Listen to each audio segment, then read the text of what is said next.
تصريح عن كيفية الاستهداف لهذا الموقع في جبرة، يعني طبيعة المكان المستهدف أيضا من قبل قوات الجيش السوداني. هل هذا الموقع كان يتبع بالأساس للجيش السوداني ومن ثم تمت السيطرة عليه من قوات الدعم السريع أم ماذا؟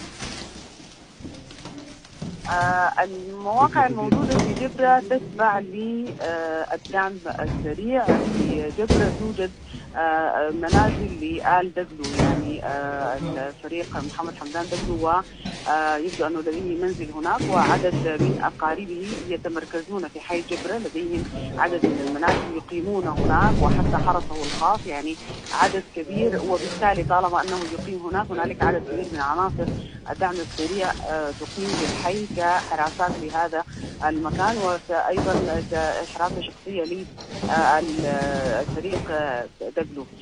هنالك إذا وجود في الدعم السريع، يعني هذا مكان للدعم السريع، موجود فيه الدعم السريع، والجيش حاول أن يعني يستولي هذا المكان ويخرج عناصر